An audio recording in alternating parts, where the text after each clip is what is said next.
This is the last lecture in this whole 6-year investigation, and you can see what effect it has on an inquiring population.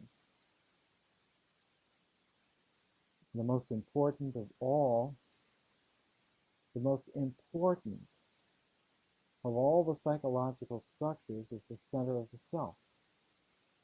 And that's what we've been talking about, and you can see the interest and the effect. But those who were here at the beginning, if you remember, I specifically said that this is the blind spot in our psyche. It cannot be seen. It is not conscious. It is the farthest pole from consciousness. It is the nadir of what is available to be made conscious.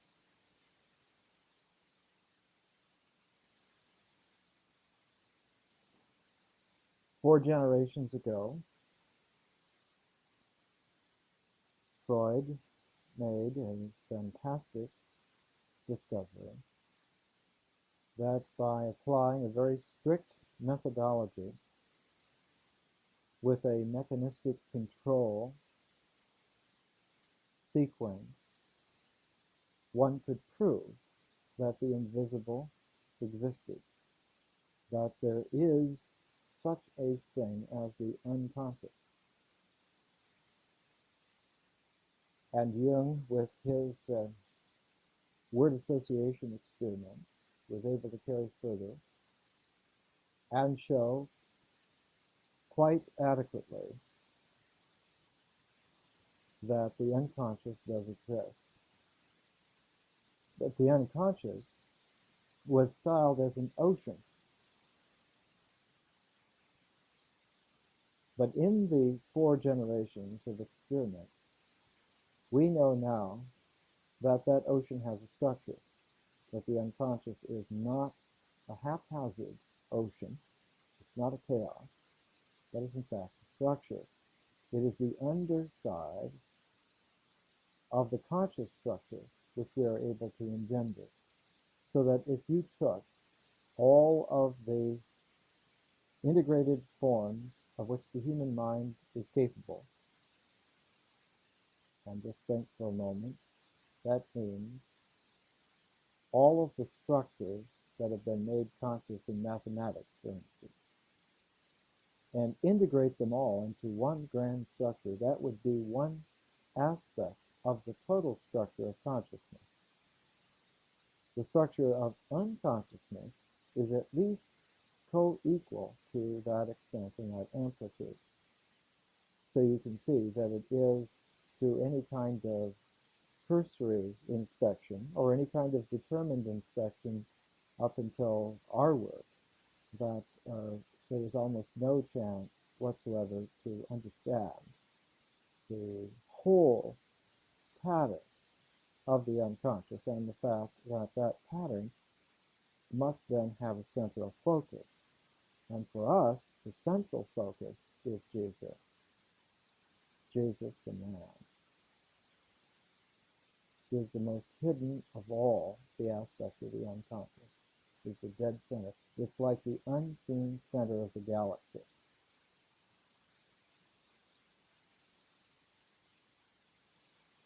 And so all of this work has been to try to find some way, some web of expressiveness by which we can see the unseen, manifest that most arcane nadir, the center of the unconscious structure.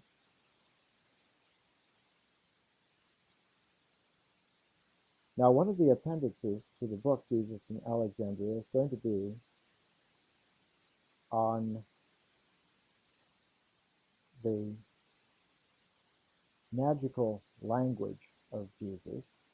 And I wrote this last year as a précis. It's called a précis. It's an intellectual introduction to the theme with all of the notes and the harmonics and so forth, so that one has a perspective of what the total view would be. And I'll give you a couple of these pages and then go on with the lecture. This was still while we were dealing with styling our investigation as pioneer studies in the mysterious person archetype.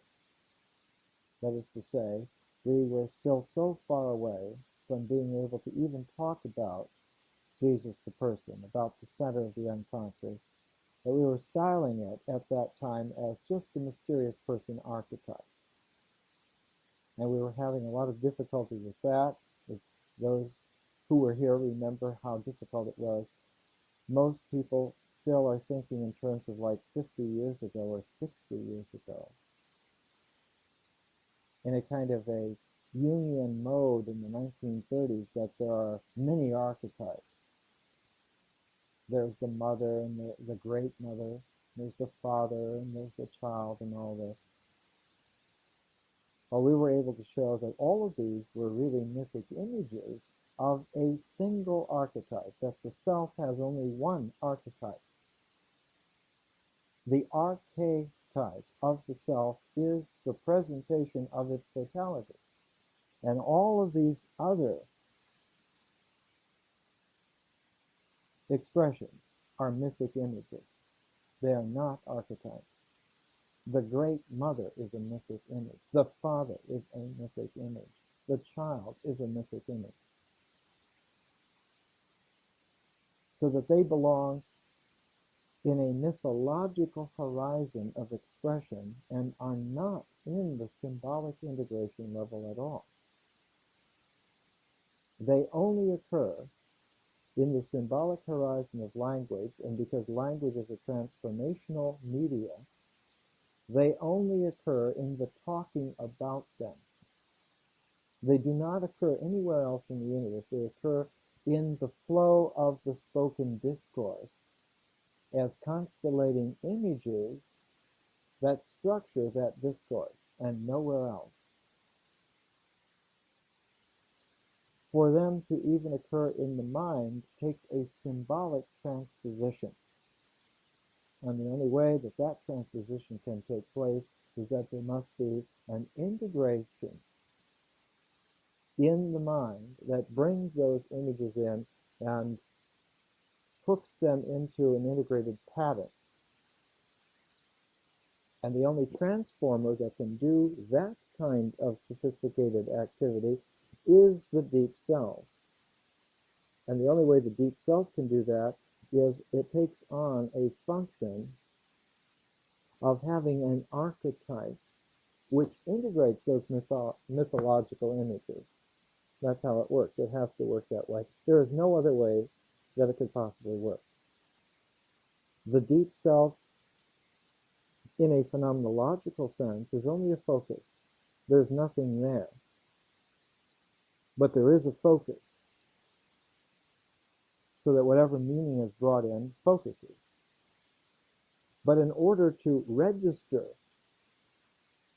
the nexes of meaning, which are carried by the mythological image base, the only way that that can register at all is that the self must take on an expressive archetypal form, which then integrates that image base and represents it then in expressive consciousness as the embroidery on the costume of the symbolic self. We never see the symbolic self. We see the archetype with its image base, its mythological image base, being expressed then, usually as feeling toned images or thinking toned ideas or combinations thereof. And that's all that we have.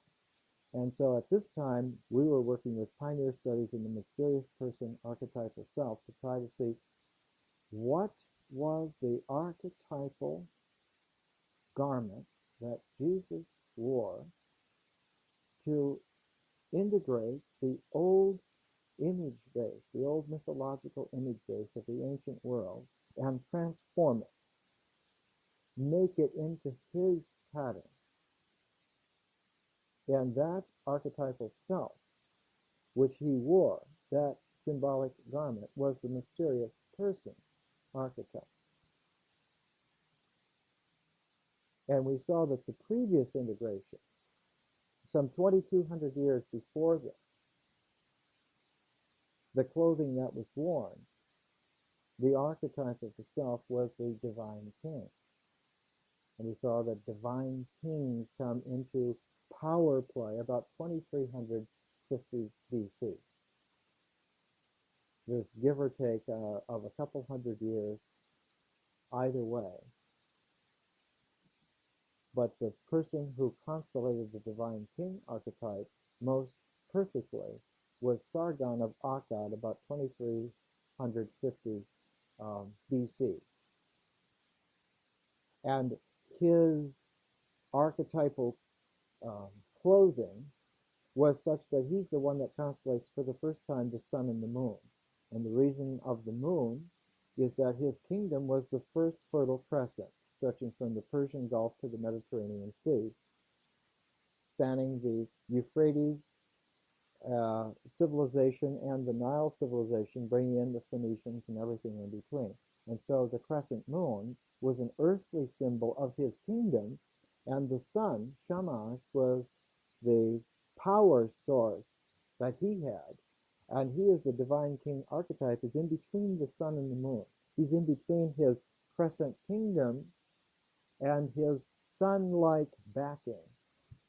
And so on all of the stela that we have of Sargon, and ever after, every divine king thereafter takes Shamash the sun, and it takes the moon as the moon goddess, and this is the source of his power, that he in his person brings heaven and earth together, brings the solar energy and the lunar changing earth together in his person. But that whole era, that epoch, that 2,200-year epoch was brought to a close, and we find at the time of Jesus that the divine king archetype is no longer the garment of the symbolic self. The mysterious person displaces the divine king. And so you have a crunch, you have an enormous power play between two oceans of meaning. One, the traditional divine king ocean of meaning, and the other, the new coming mysterious person. And of course, the phrase that always was the constellating characteristic, even from that time to our own, the psychological power play was the contest between Caesar and Christ. That was, in a nutshell, the entire symbolic struggle. Caesar being the last great divine king. And of course, the Caesar that always one talks about is Julius Caesar. Julius Caesar was the first to characterize himself. He was esoterically known as Divine Julius.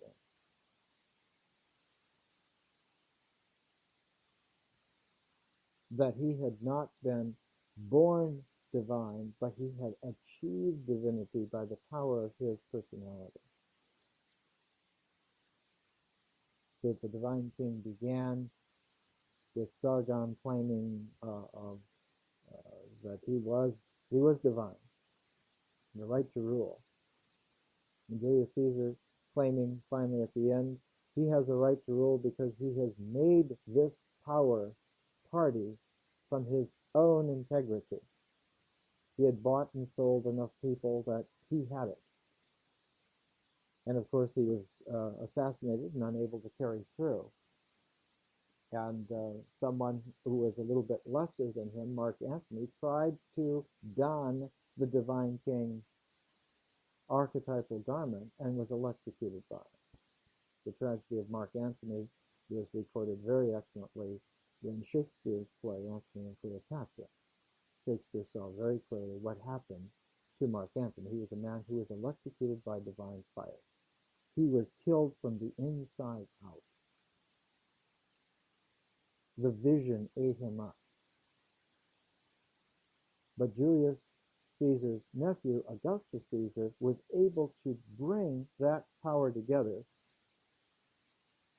and he used a ploy which Julius Caesar had never used. And Augustus said that he was not the carrier alone of the divine archetype, but that the Roman people as a whole were the carriers of the divine archetype in the form of the Roman, what came to be the Roman Empire. But Augustus never used the term Roman Empire. He used the term in Latin principes,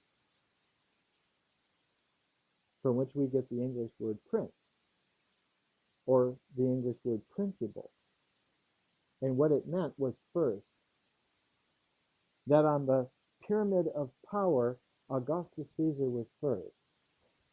But the whole pyramid was the entirety of the Roman people. And while the people had been a republic at one time, he transformed them into an integrated divine structure, which became the Roman Empire. The difference between the Roman Republic and the Roman Empire is that the one is a divine king, archetypal incarnation. And this is the pyramid of power that Christ as a person simply vanquished. After Augustus Caesar, all of the other Roman emperors, all of the other Caesars, were unable to conceive of themselves as first among many. They always conceived of themselves as, I'm now the Caesar, I'm now the emperor. And they suffered the same fate that Mark Antony suffered from. Tiberius, Caligula, Nero, Claudius, and finally all of the Caesars played out, and the Flavians came in, Vespasian, Titus, Domitian. They all frayed and all fell apart until the time of Trajan, and Trajan realized that there was the equivalent of a curse upon the situation. And so Trajan adopted the procedure of always extending in battle the edges of the Roman Empire and never going into Rome and staying there. He conceived the idea that Rome was like a power anvil, and that the emperor could be the emperor but could not stay in Rome. And so Trajan taught his adopted son Hadrian to do this also. Hadrian traveled. Hadrian almost never was in Rome in all of the 35, 36 years that he was emperor. He traveled all the time. It was impossible to handle the psychological power. Why? Because Jesus had raised that power to the nth degree, had taken away the stability in the divine king archetype, so that it could only be kept together by external arrangements and power plays, and did not have any stability in itself. What had stability in itself was the individual who participated in the mysterious person archetype. Jesus said, I am the way, follow me. Through me, you will have your salvation. And the words are very clear in a psychological sense. So I wrote this last year when we were still struggling with trying to be conscious of the full range of what this mysterious person archetypal self was. Jesus, in his personal life, expresses most poignantly what can be seen, attempted, all over the Indo-European Semitic world, 20 centuries past. There were many candidates and some close approximations. Hellenistic sages fulfill a long tradition from Pythagoras through Apollonius of Tyana. The late sages invariably claimed godship, as in the conspicuous case of Simon Magus. Yet these were symbolic figures. And this should read more correctly now with our perspective, these were symbolic attempts, but they became mythic figures. See, they were swallowed up by the mythic image. The divine king became a mythic image and not the synthesizing archetypal self. Yet these were symbolic figures. Their matrix was myth and magic. And that's where the pendulum is then in the imbalance. It always swings between myth and magic. Magic and like power to try and overcome it by some spells or some doctrine or some law or some theological or some logical argument, always trying to cast the spell of magical language and make it happen. And the greatest attempt in casting the spell of magical language that Augustus Caesar used was Virgil. Virgil writing the Aeneid. The Aeneid is the largest magical spell ever written. It is the magical spell in an epic form that Augustus Caesar personally commissioned from Virgil. And in the high Middle Ages, where these things were still understood, there was a time in the high Middle Ages where all of this was very close to consciousness. Virgil had a reputation as a necromancer, the archetypal necromancer. Why? Because he was the greatest at making the use of the spell of magic language. It was Virgil's Aeneid that was the spell to make the Roman Empire. It is absolutely true. Did it work? It worked well enough so that for 20 centuries, everybody has been trying to imitate and feed on that and do that. Amazing, isn't it? Yet these were symbolic figures. Their matrix was myth and magic. Jesus penetrated through those horizons to the self and to the person.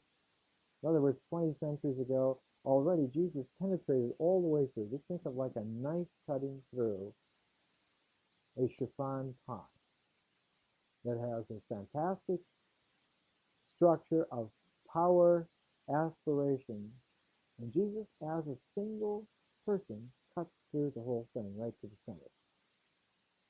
Split it wide open.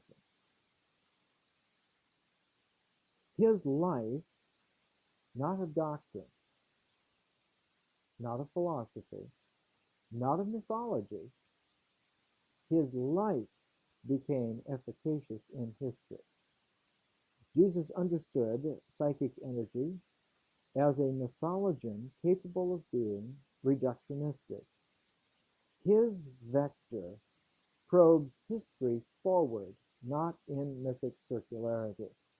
That this is not fully appreciable in our time is a matter of grave concern.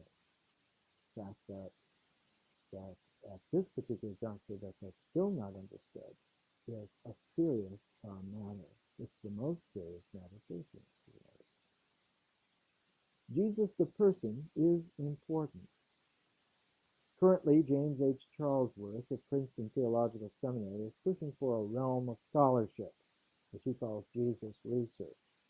This came out just in 1988. This area of study is indeed germane to the quest for wholeness for our deep selves, and concomitantly to the question of purpose for our civilization as a whole, as its whole. The quest and the question, person and purpose, are intimately relational, even to the limit that characterizes pure complementarity. That is to say, the wholeness raised to perfection,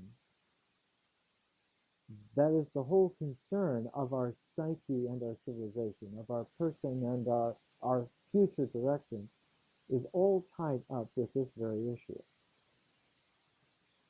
What is the issue? If Jesus cannot be seen as a person, then the circularity which has been a juggernaut, will crush it.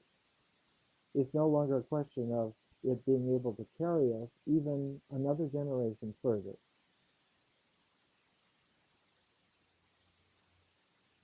If I can put it graphically, we're standing in a psychological ground where our own dynamic is going to run us over if we don't turn off that machine and get out of the way. We're going to run ourselves over. And it doesn't really matter what expressive form is used to do that, whether it's a disease or nuclear war or madness or regression. It doesn't make any difference. It's an inevitability unless we change. We have to transform. We have about 20 years before it becomes impossible to deal with. It'll become chronic in the next decade. Long before it becomes impossible, it will occur in people's psyches like a red-hot iron. Even now, in 1989, around the world, you can see people are beginning to realize that no structures that man has made can work anymore. There are no forms of government, there are no forms of society, there are no psychologies, there are no philosophies.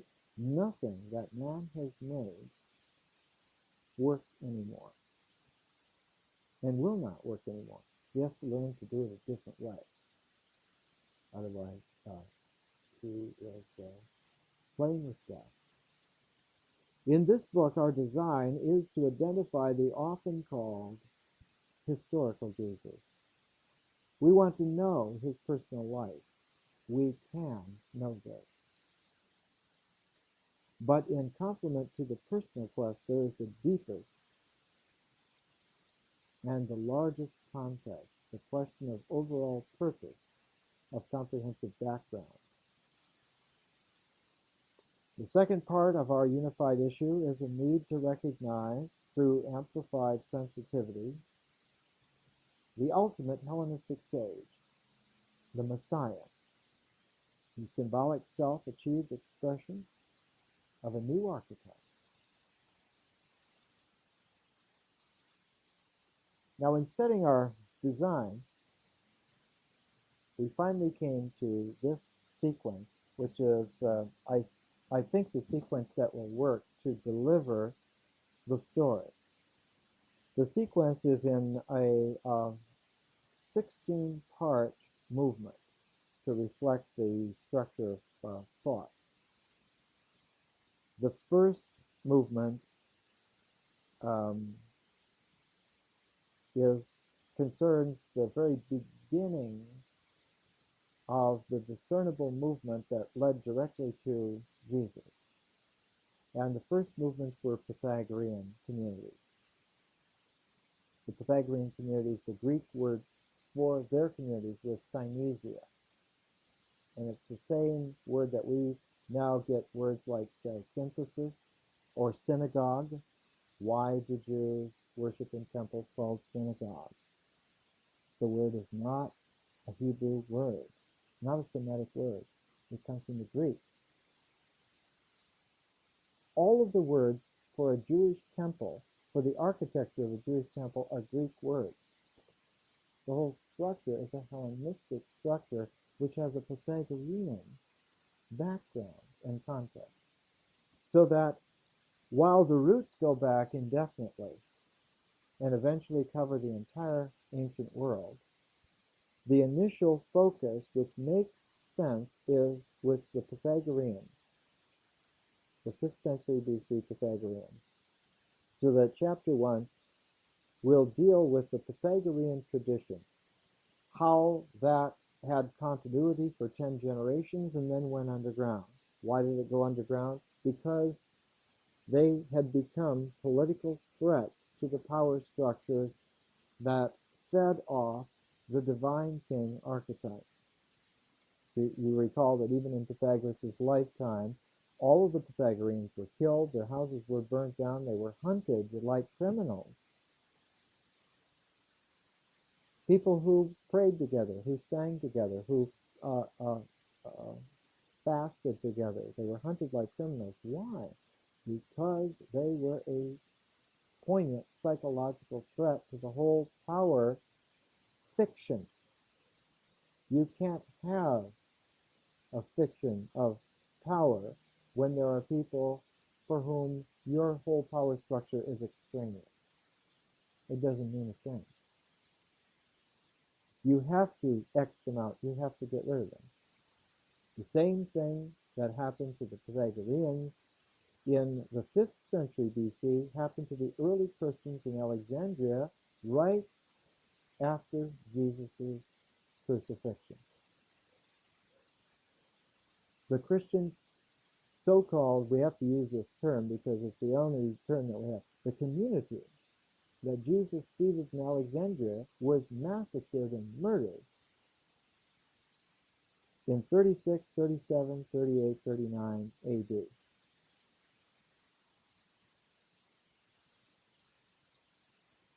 And they were murdered with the personal backing of the Roman emperor, who at that time was Caligula. It was his personal vendetta against these people because they were the challenge, the most poignant challenge to his power structure.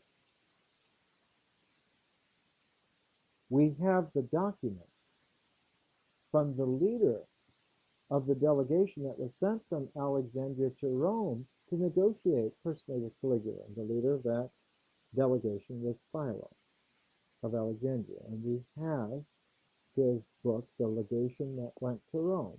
And we have his personal, detailed testimony of the psychological and political conditions. Now, all of that event was erased from history when Christianity became the official religion of the Roman Empire at the time of Constantine. Up until that time, all of this material was generally known among the learned and esoteric people. The learned and esoteric tradition, up until the 300s AD, all understood this and kept this alive. How do we know that? Because the document that was written by Constantine's right-hand man who brought all of the traditions of Christianity together was Eusebius. And in 325 AD, Eusebius wrote a history of the Christian church and used the material from Philo and from many other sources that have since been conveniently lost. And so specifically, in his history written for the Roman Emperor Constantine, you think he's going to lie? He says that these were the beginnings of the Christian religion. The Therapeutae in Alexandria. How do we know, he says? Because we still have in our churches today, in our communities today, the same practices. It's an unbroken tradition for 300 and some years. Now, all of the other books and all of the other documents and all of the other material were burned, were destroyed. That's why the Nag Hammadi material was hidden. That's why the Dead Sea Scroll material was hidden. Why were these things hidden? Because people were being killed. The last Essenes were the people who were killed in the fortress of Masada. Some of the Dead Sea Scroll material was material that was found also in association with the people in Masada. In other words, the true spiritual tradition has always been a threat to the power structures of the world. And its advocates and those holding it up have always been killed. Jesus was killed. So the first chapter is about the Pythagorean Synesius. The second chapter is the next ring where we can actually date and put a scenario together. The first one is with Pythagoras and his community. The second one is with the teacher of righteousness. So The first ring, it's like there's a whole ocean of material. And the first complete circle that we can put in there, like starting the target, is Pythagoras and the Pythagoreans. The second ring is the teacher of righteousness and the beginnings of the Essenes. There we have, thanks to the Dead Sea Scroll material, we have enough material now to understand pretty much what happened. And we know that in that circle of material,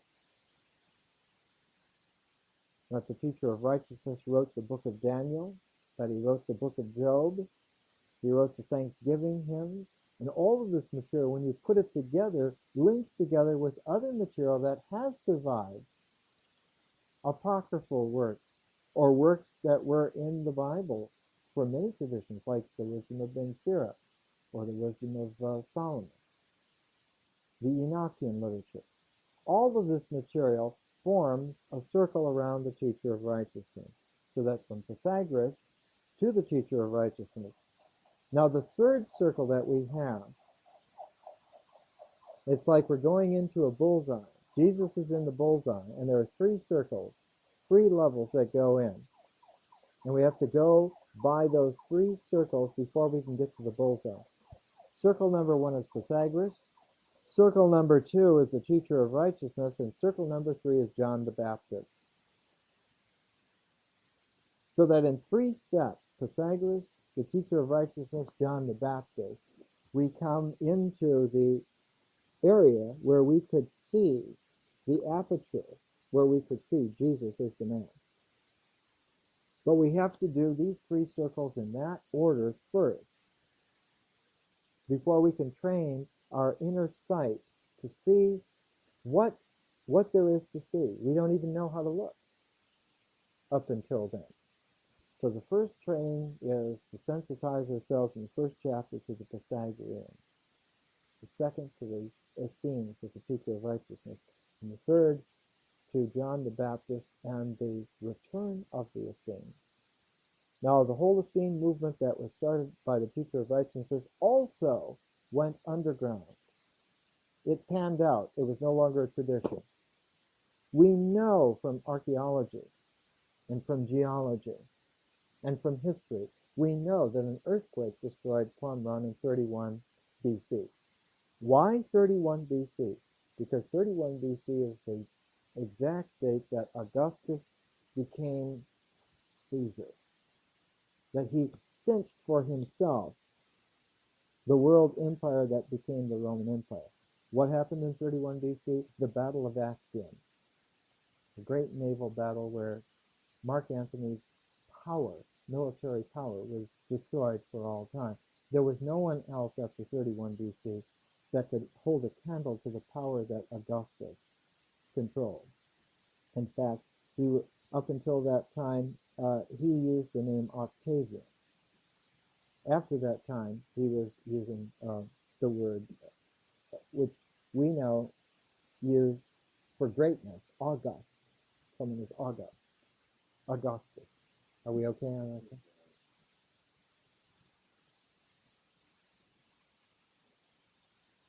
We have a pattern. We've had trouble seeing the pattern.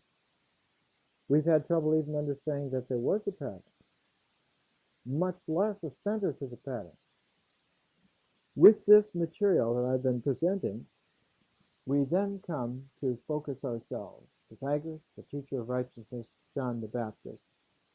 Now when we get to that third circle, inside that third circle, if we train our vision, the person of Jesus is right there. He occurs exactly there. Now if you go to the two most trustworthy Gospels that we have, Matthew and John, both Matthew and John are eyewitness material. The Gospel according to John is most certainly by John. I was surprised in reading something from Mr. Hall from 1928 that he thought that the Gospel of John was most certainly not by John. It was written in the 3rd century AD. Of course, that was in 1928, and he was only 27 years old, but really. The Gospel by John and the Gospel by Matthew are legitimate eyewitness accounts. The Gospel of Mark and the Gospel of Luke are secondary accounts. John Mark was just a little baby when Jesus was crucified. And Luke was was a doctor in Syria and a very young man and had very little contact, probably with a teenager. In both Matthew and John, we see that John the Baptist is the core, the spring, the trigger of the mission of Jesus in Palestine. That is, before John the Baptist comes in as a character, Jesus does not have a mission in Palestine. He has other concerns which we don't know too much about traditionally. As soon as he comes into contact with the circle of John the Baptist, it's like an arrow that enters into this circle is now in play. As soon as Jesus enters the circle of John the Baptist, his mission in Palestine begins. John the Baptist is the trigger. Both Matthew and John make this abundantly clear. In fact, in the New Testament, the last book in the New Testament, the book of Revelation, the Apocalypse, which is traditionally ascribed to John, is by John, but John includes an apocrypha from the circle of John the Baptist. He reaches back some 50 years and brings material that was current 50 years ago, a vision which perhaps John the Baptist himself had, and incorporates that in his own presentation to the 7 churches of Asia. So in the book of Revelation, there is John, St. John, who is writing a great vision to the 7 churches of Asia, but in the middle of that vision, he puts John the Baptist's vision of the last apocalypse. So John the Baptist is extremely important, and he'll be the 3rd chapter. 1st chapter, Pythagoras. 2nd chapter, the teacher of righteousness. 3rd chapter, John the Baptist. Then chapter 4 will be on the Alexandria Ecumenicos. Before there was an Augustus Caesar, there was a Julius Caesar. But before there was anything like a Julius Caesar, there was Alexander the Great. Alexander the Great is like the bait which the Caesars try to seize. Pardon the pun. In fact, we know that one of the great moments in history, when Augustus finally conquered Alexandria, it was the last great place in the world that had any kind of a chance of a power struggle against him. And he knew that he could not grasp it.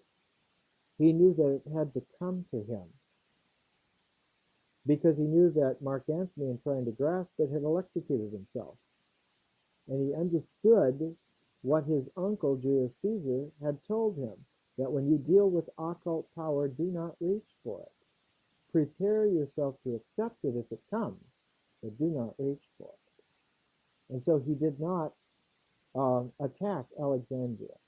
He encamped his enormous army, his legions, all around the city, and waited.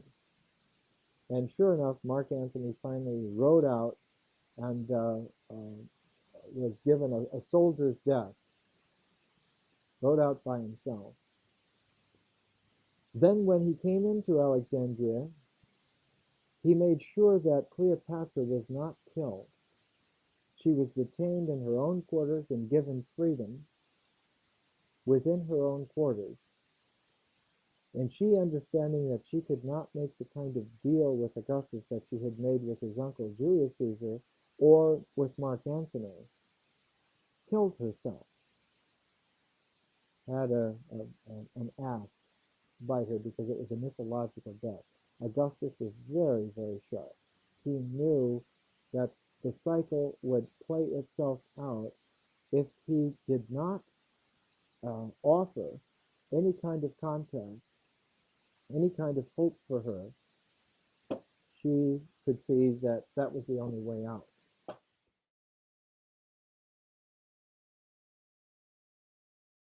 So chapter 4 is on Alexander the Great's Ecumenicos. And just to finish this story up for those on the tape, when Cleopatra killed herself, when she accepted the mythic death of the snake bite, Augustus went alone into the great mausoleum that was at the center of the city of Alexandria, the two great boulevards that met. They were so wide that 20 chariots could ride side by side, two great boulevards that cut Alexandria into quarters. And the mausoleum, where the body of Alexander the Great lay in a great huge glass coffin, open to view, Augustus went in and spent the entire night alone with the body of Alexander the Great. And when he came out, he was Augustus. He was the great prince. He was forever changed. He was never the same. He felt that he had become, as we would say today, the incarnation of Alexander the Great. He had it. The world, the one world was his. And of course, he made that ploy of saying, well, it's mine as the first of the Roman people. That's why on the banners of the Roman Empire, it does not say Roman Empire. It reads SPQR, the Senate and the Roman populace. Senatus Romanascum Populesque Corum. The Senate and the Roman people decree. And the emperor is the prince, the princeps, the first of these. So the fourth chapter is on the Alexandria Ecumenicos and Augustus Caesar, bringing this enormous tapestry of material together. And incidentally, we have, because of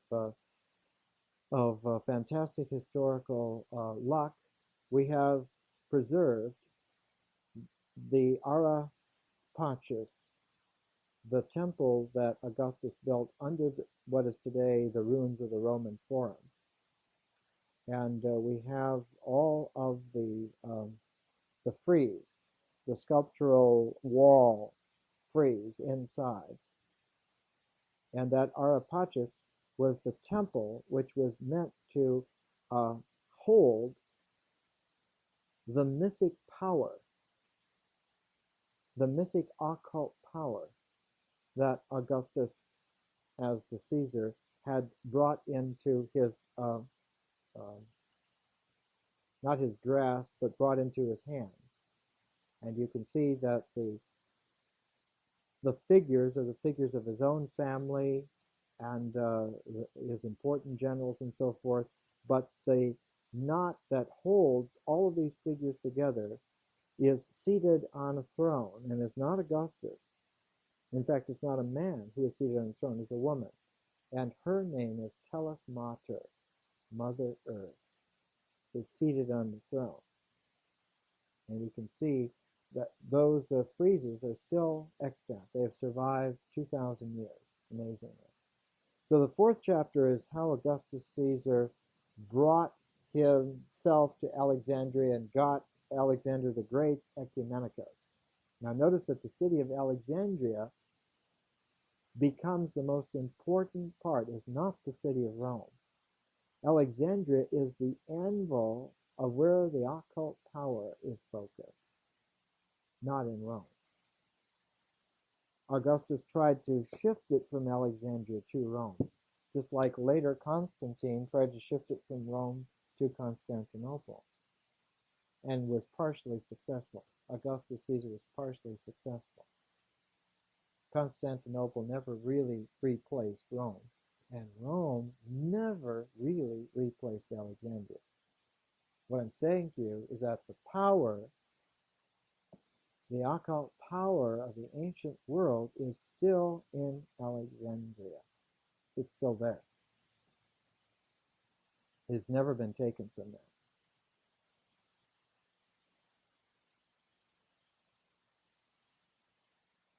It's probably the most surprising worldly fact to come out of this whole investigation, that Alexandria is still charged with the occult power of the ancient world.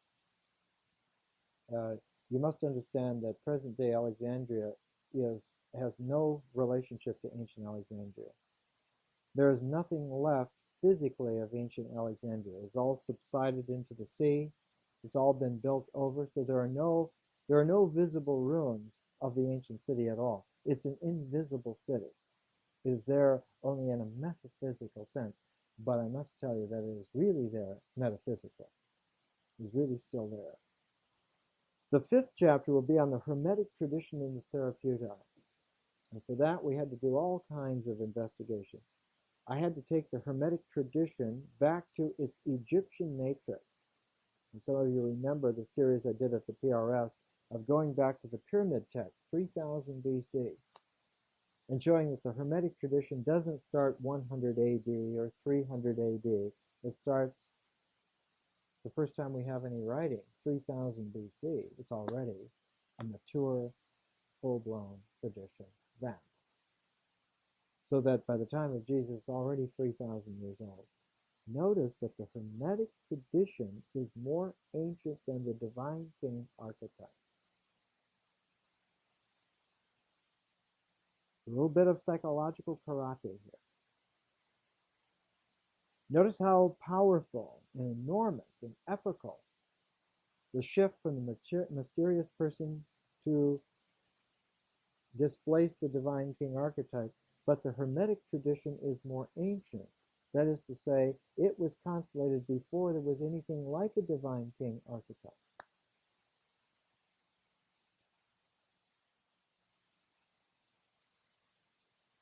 It's amazing. It means that there's an esoteric lineage that is even more ancient than the archetypal centers of the psyche. Now, in mystical theology, this comes out to be an eternal line.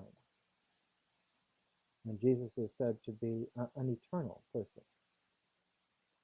He's not just an ancient person. He's not just a person for the ages or for a new zodiacal age or for... He is an eternal person despite the revolutions of worldly things. No matter how glacial and epical they might be, he is still other than that. So our characterization of looking for the mysterious person archetype is a large-scale worldly pattern, a symbolic pattern, and still isn't adequate to characterize the eternal person as there. Now that takes a little bit of concentration, in chapter 5 will be very difficult to write. But the important thing there is that the Hermetic tradition, which is so ancient that it's already got its full pattern 3000 BC, in Jesus' time had constellated itself in a Pythagorean mode in the therapeutic community on the outskirts of Alexandria. And we've got that location down because of the maps that Stephen Schwartz was able to bring back from Egypt. He was able to pay off some officials and get some British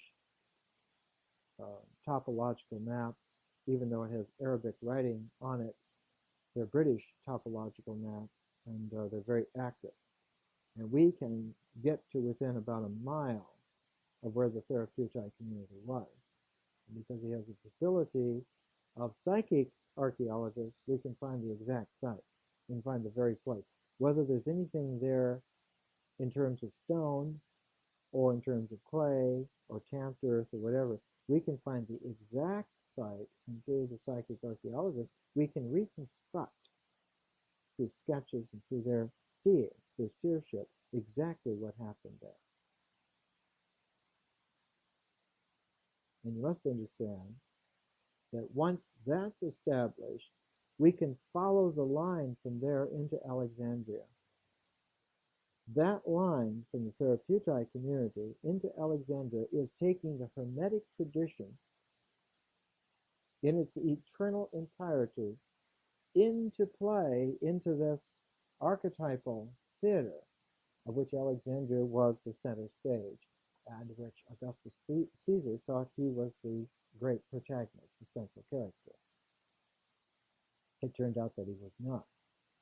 It turned out that he is like a worldly shadow of the true central person, who was alive in his lifetime and actually was doing these things. And while Jesus was actually doing this, it's like Augustus Caesar in his visions and in his imagination was recording the shadow of what Jesus was actually doing. That's why the great parable in the Gospel according to Matthew about the money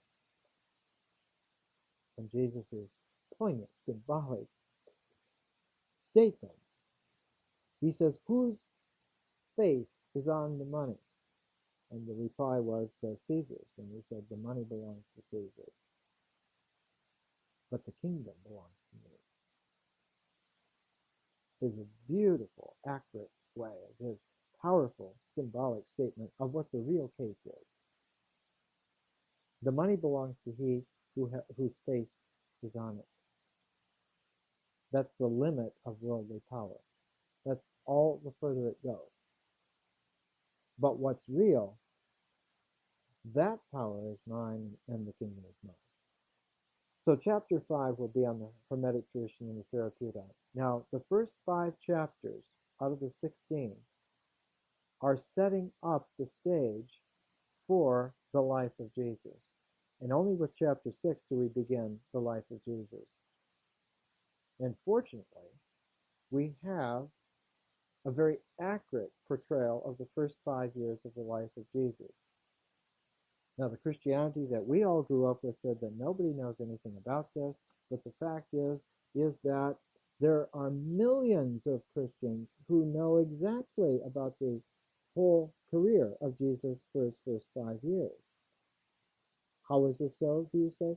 Because Coptic Christianity in Egypt, and there are over 4 or 5 million Copts still today, have recorded in unbroken tradition back to the 1st century AD.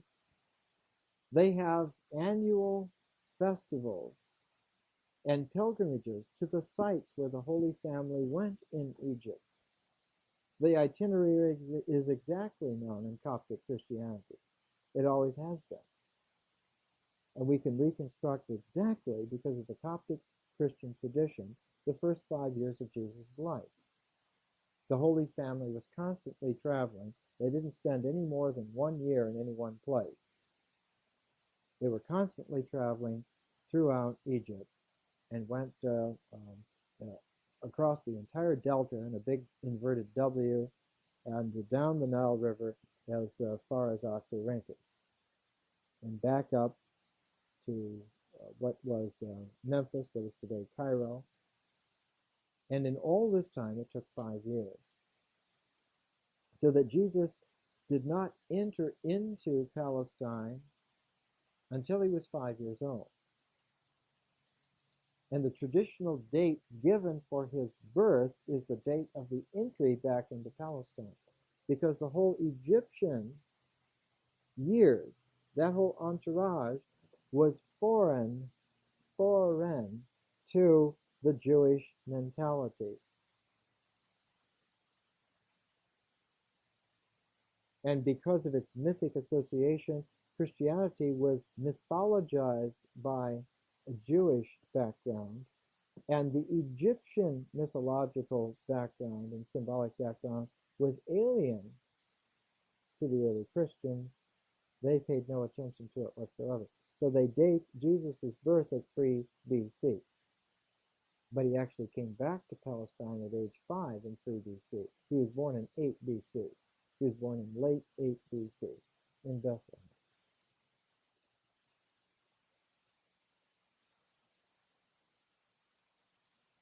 we know exactly that the time of the flight to Egypt, and the only place in the New Testament where there is the recording of the flight to Egypt is in the Gospel according to Matthew. And if you go to Catholic stores even today, you can find among the little trinkets, you can still find little flight to Egypt things of Mary on the donkey being led by Joseph, being led by a star. It's stamped out in nice plastic, and you can get it for $1. Notice the fantastic imagery. The star, the man, the donkey. What is the donkey? The donkey is not the Mexican burro. The New World Mexican burro is kind of a gray-haired, kind of a dumb beast of burden.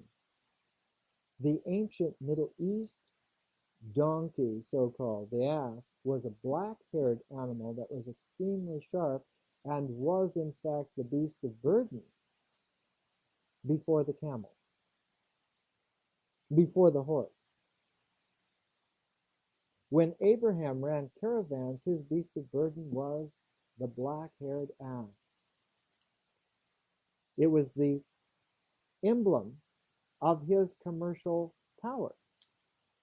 And the sign for an Abrahamic Jew in Egypt was the donkey. And the name of the god, Yahweh, is the sound of the braying of the donkey.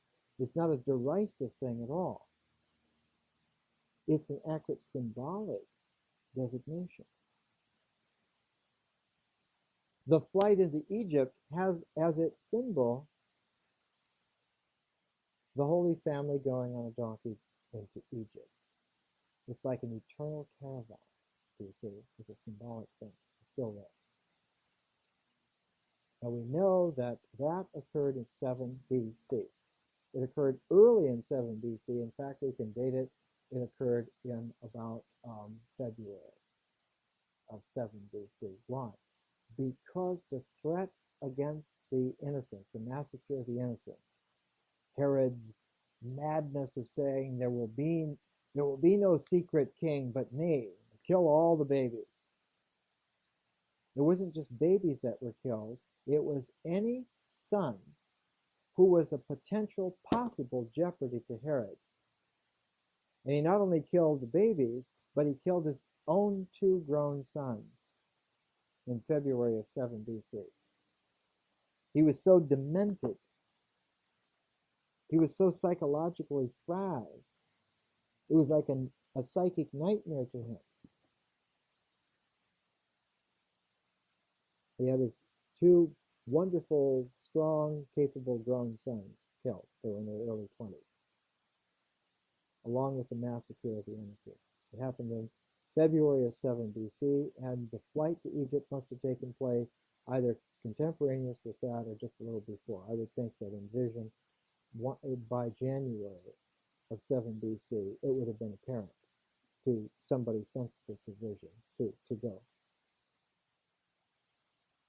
So in a very special way, Jesus is born in late 8 BC, is taken to Egypt in very early 7 BC, perhaps the first month of the year, and spends about 5 years there, so that in late 3 BC, he comes back into Palestine at age 5. Now, all of the infancy stories of Jesus all deal with Jesus at age 5. There are about 40 or 50 infancy, so-called infancy stories of Jesus. They all deal with Jesus at age 5. There are infancy stories even in Islam, carried on in the Arabic language. How old is Jesus in those stories? 5. There are stories in Armenian, in Syriac, in Hebrew, in Greek, in Latin, in Ethiopic. How old is Jesus in all those stories? 5. Why is he always 5 in the infancy stories? Because that's the first access to the mythic horizon in the Palestinian world. 5 years old.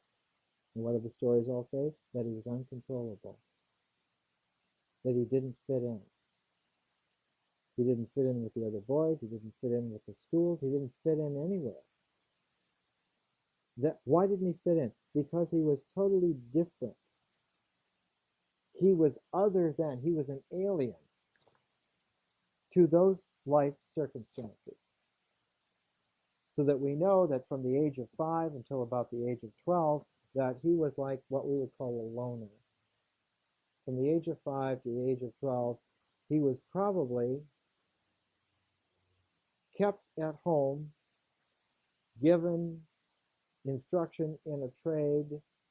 His father, Joseph, was a carpenter, and that he lived with his own thoughts as a boy from age 5 to 12. That he had no real contact with other people. Yes, they saw him. He was a loner. He wasn't included. He wasn't mulched in. He wasn't factored in. So that the first time that we see him in an incident at the age of 12, the whole relation have gone to Jerusalem for a religious purpose.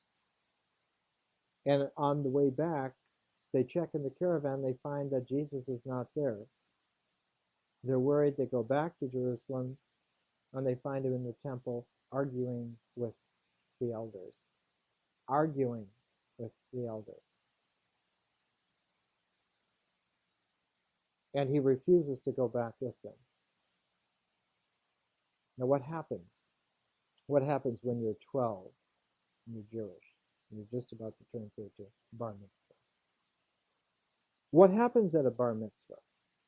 You're given religious instruction to bring you into the community. That's what a bar mitzvah is. You're no longer a child. You're no longer a little boy. You are now to be a man in the community, and the bar mitzvah is to bring you in. He didn't want to go in. That's what that story meant. That's what that whole image is about. He said, I'm not a part of this community. I'm not a man in this way at all. And he refused to go back with the family. Where does somebody go? He's not going to be able to stay in town. He can't go back. Where is he going to go? The Essene network had contacts in all the various places, but he had spent 5 years of his childhood in Egypt. He went back to Egypt. And he went to the place where there was the most contact with the Essene-type retreat communities. He would have headed for a retreat community.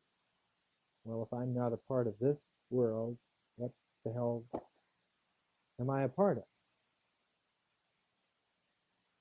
So you go to a place to think it out. He went to the therapeutic community outside of Alexandria in Egypt. And was there until he was 40 years old. He spent about 28 years there. Now we know that there is a poignant moment in Philo's description of that community in his book on the contemplative life, where he describes what I believe is Jesus' teaching. That he spoke, said Philo, in such a way that there was a silence even beyond silence. That there was a silence not only in the room, but there was a silence in the mind of everyone who was there. And that when he spoke with kinds of words that engraved themselves upon the mind of the hearer. He spoke the way God speaks of engraving his words on the stones, but the new stones are the mind. And the description is very accurate. It's there and on the contemplative life. I think that was Jesus close to 40 years ago. Now, he did not go directly back to Palestine, but went first to Alexandria. Said that the retreat communities in this Hermetic tradition, in this eternal tradition, had to come in and make this shift from the divine king to the eternal by bringing in the mysterious person archetype. And so he went to Alexandria probably for a year or so, and then he went back to Palestine. And his the length of his stay there has always been a matter of conjecture. It was somewhat around 3 years. The reason for 3 years is that in order to bring a mythological cycle to the end, you have to run it through one last time. It's the only effective way. The only way to bring an image base into its entirety is to run it through one last time in the complete sequence. The image for that incident in the Hermetic tradition is the serpent swallowing its tail, the Ouroboros. It's not a symbol of eternity. The Jungians are completely wrong about that.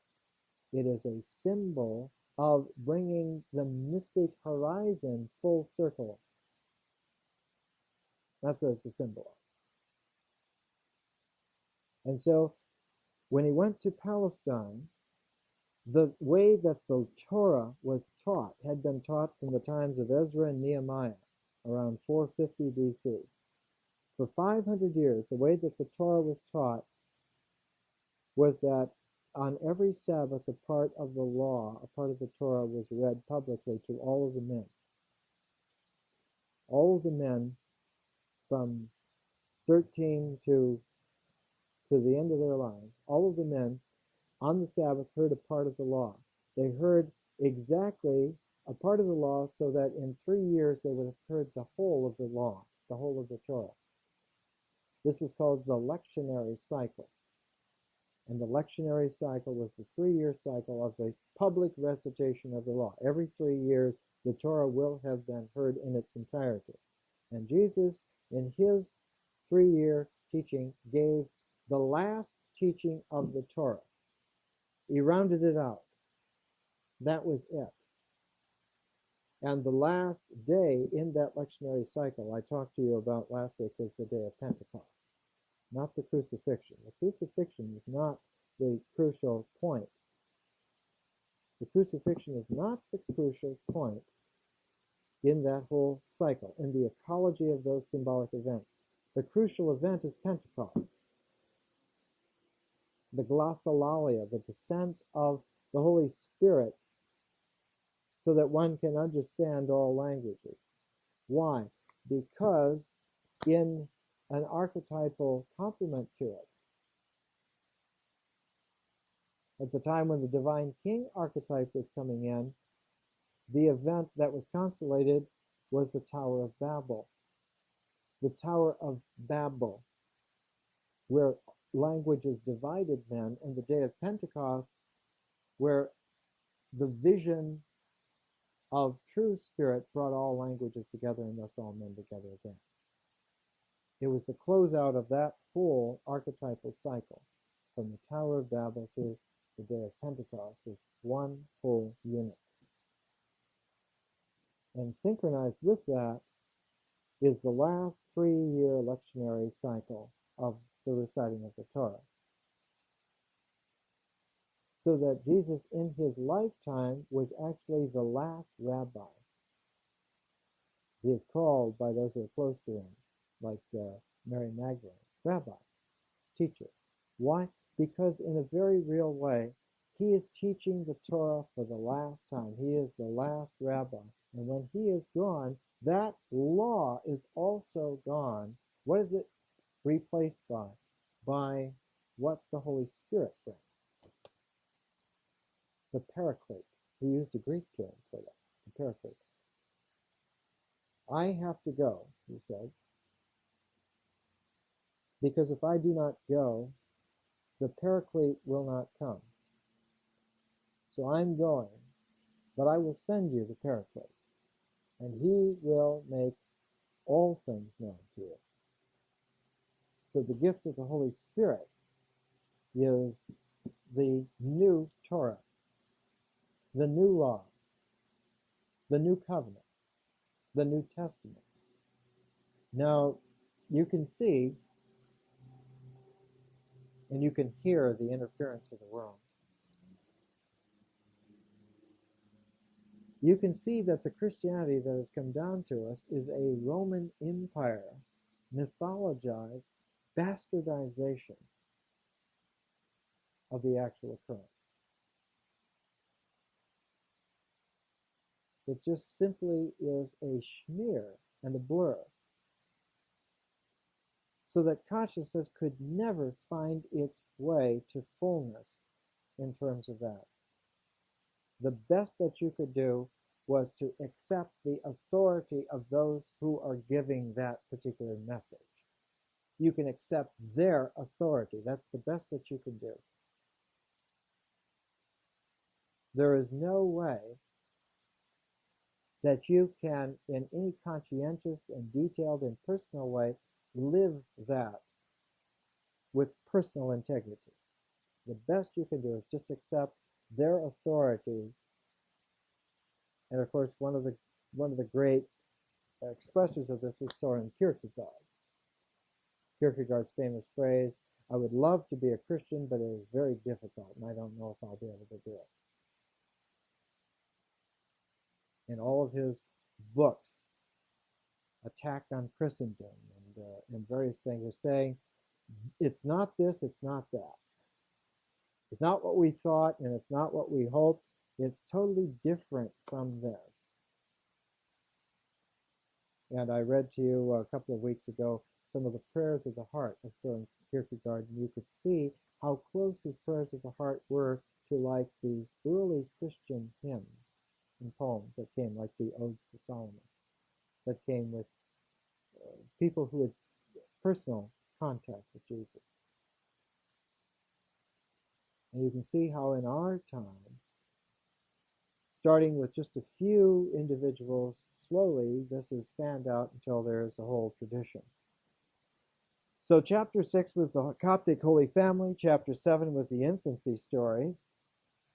Chapter 8, Jesus as a therapeutic. Chapter 9, Philo's on the contemplative life. Chapter 10, Jesus in Alexandria, and Philo's mission to Caligula. I'm putting together that first Christianity in Alexandria with Philo's delegation to Caligula, because they have to be put together. And incidentally, one of the clues in that is the epistle to the Hebrews. If you read the Acts of the Apostles, which is the second part of the Gospel according to Luke, in the Acts of the Apostles, before there was anything like missions, Paul's missions and so forth, there was a very powerful Alexandrian, Luke says he was powerful in the scriptures, named Apollos. And his work, the Epistle to the Hebrews, tells us that in Alexandria there are clouds of witnesses to Jesus. It's a famous phrase, and you can read it for yourself in the Epistle to the Hebrews. That in Alexandria, he says, there are many of us who understand exactly what Jesus did and what he was, because we have clouds of witnesses with us even now. He wrote that around 50 AD, about 14, 15 years after Jesus' crucifixion.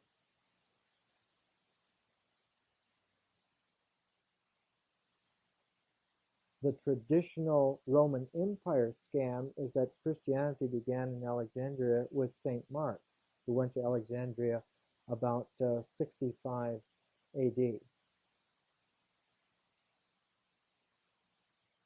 And that's not the case at all. In fact, Mark never stayed in Alexandria. The place where Mark taught and died is on the outskirts of Cairo, not in Alexandria. Alexandria is hundreds of miles away. Mark taught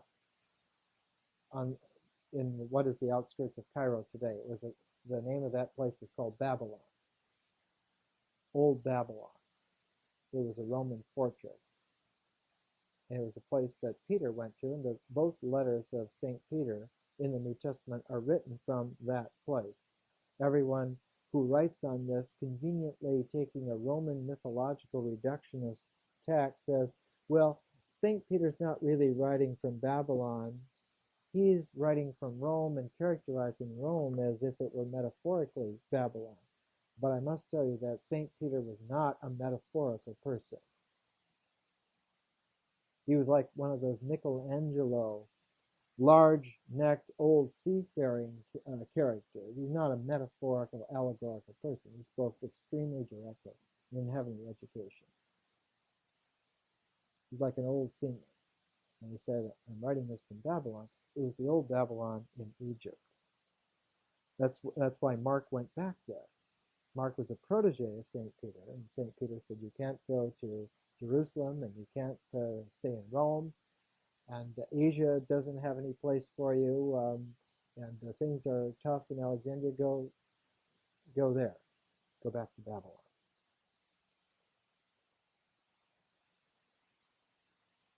Chapter 11 is the mission back to Galilee and Jerusalem. And chapter 12 is the Gospel according to Matthew, which is the most important of all the Gospels.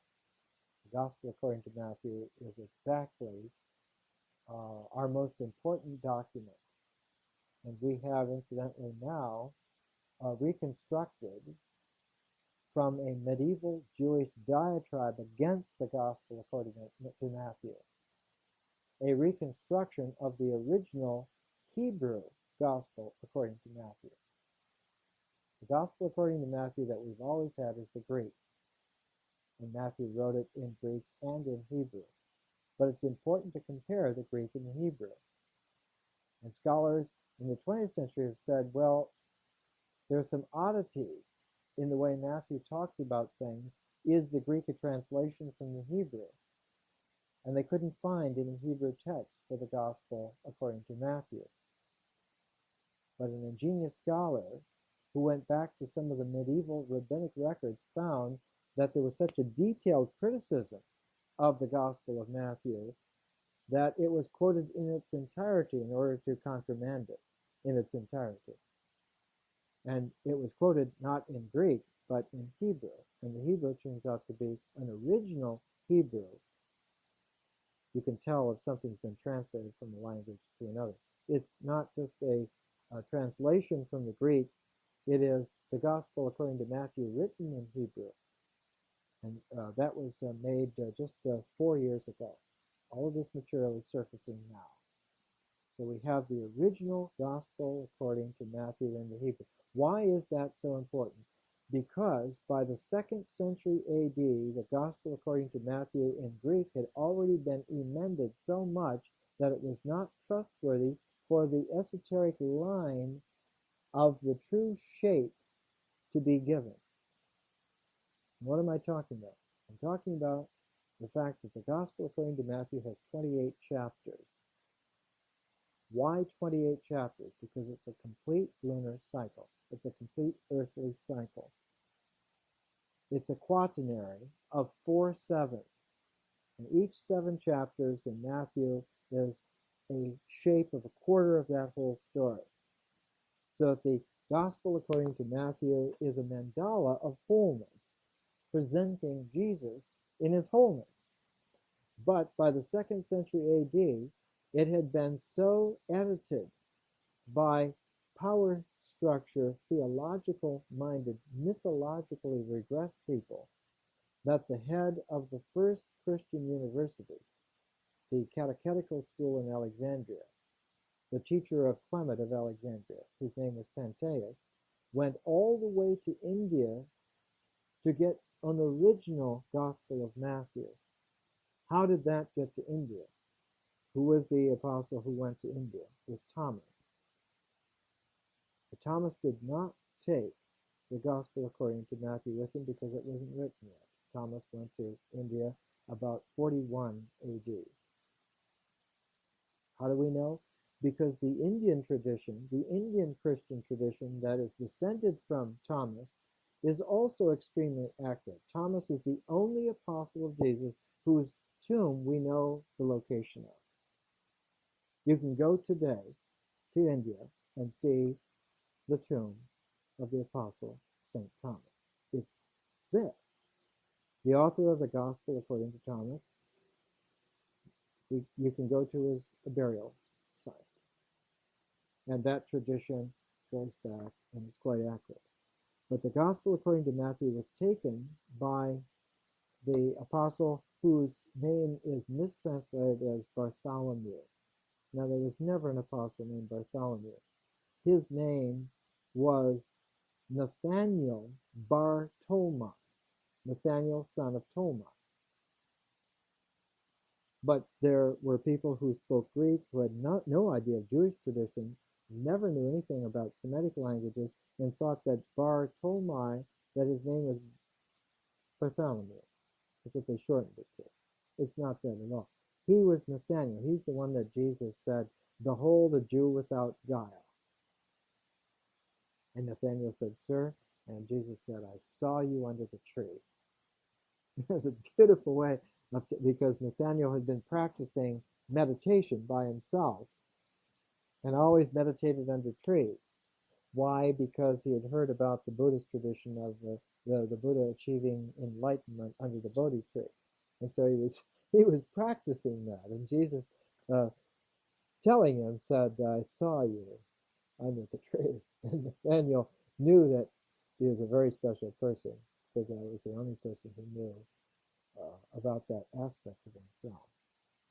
So the Gospel according to Matthew was brought back from India by Pantaeus around 175 AD, brought back to Alexandria to correct the amended and over-edited version of Matthew that they had. How do we know this? Because Clement of Alexandria was there when Pantaeus brought it back. He was his teacher. So that we have a very accurate Gospel according to Matthew from 175 AD up until the time of the 3rd century, the 300s, the 4th century AD. The first generation who were taught on the correct, complete Gospel of Matthew were Clement of Alexandria and Origen. The first great Christian theologians are from Alexandria, are from that catechetical school. Why? Because they had the accurate mandala of the presentation of the pattern of Jesus.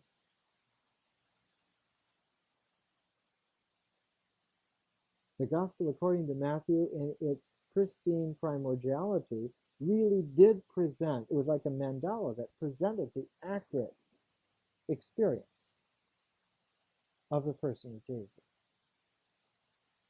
Now we have Matthew perfected, edited back to perfection, both in the Greek and the Hebrew. That is to say, by the 20th century, we again have the Gospel according to Matthew exactly as it was written. We have the mandala whole.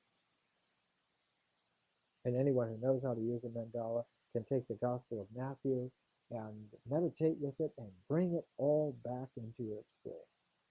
I've done it myself. So chapter 12 is the Gospel according to Matthew, the pattern of the wholeness. Chapter 13 is the Acts of the Apostles and Apollos and Paul. We've got to get the issue of Paul dealt with. Chapter 14, the Gospels of Thomas, Matthew, and Philip. In other words, the Gospel of Matthew is in the center, and it's appended by 2 other Gospels, both of which were excised for the whole tradition. In the time of Luke, they were still there. In the 2nd century AD, they were begun to be used in a Gnostic way, and so when the great councils met in the late 300s AD, they were taken out. The Gospel of Thomas and the Gospel of Philip were both taken out. But their sequence is preserved in that wonderful document, the Pistis Sophia. Thomas, Matthew, and Philip are 3 giant steps. Thomas is for inner meditation, Matthew for complete visualization, and Philip for the amplification into community. Thomas is for the inner person, Matthew for the whole person, and Philip for the community.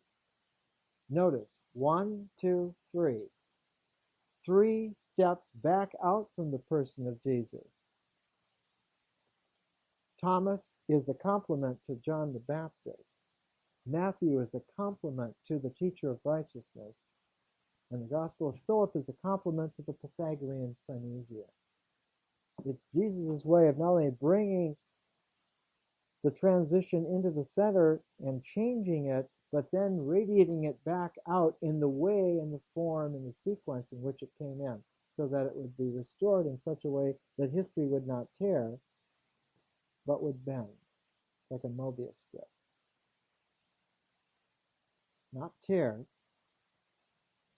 That was the apocalyptic fear, the end of the world, Judgment Day, Yam Yahweh. But what he did is he gave it a new twist. Now the inner person was more important than the outer circumstance. Before the outer circumstance was more important, now the inner person is more important. That was the twist.